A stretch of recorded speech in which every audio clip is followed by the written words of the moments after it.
we're coming to a place where the prophecies are coming true. But you know who's really on time on a daily basis? Astrology. I'm impressed. And that actually dovetails with a lot of the biblical prophecies, even though the biblical prophecies just takes the last couple thousand years, foreshortens it and simplifies it, because otherwise it would be too complex for regular people working too hard, not having enough time to really meditate, and having to take things on faith and understanding with their hearts that there's got to be a higher meaning to it all. But they don't have the time to do the discipline that it takes to really connect with your higher self, spirit-wise, within, which means eliminating a lot of distractions in the material plane till you connect with that. But it doesn't mean putting the material plane in a second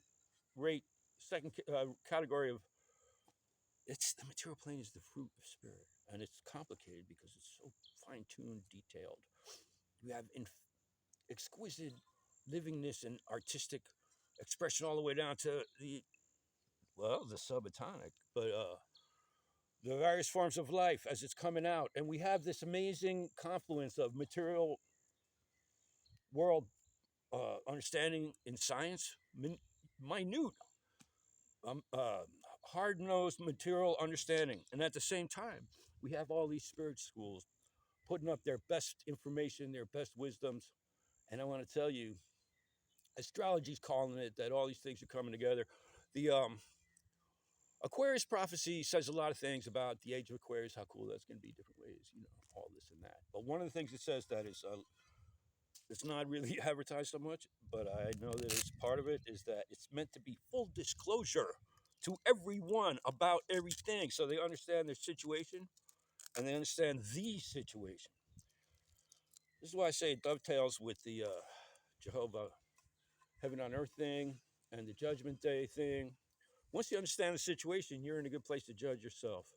And we're coming to a place, see where all these things come together. Evolution from what I've been calling the materialite side is real. Because the material world is real, but it doesn't mean spirit's not real. As I say, it's the fruit of spirit. And it's alive. The whole material plane is alive, but it's alive to different degrees. And what that actually means, well, we're finding out, right? By becoming ourselves as much as possible. But we also have these elders. It's a thing about equality of, there's a thing called elders. That's where some of the natural classes happen. I want to say, you want to get too ideological. I'm going over to politics for a minute and economics. You want to get too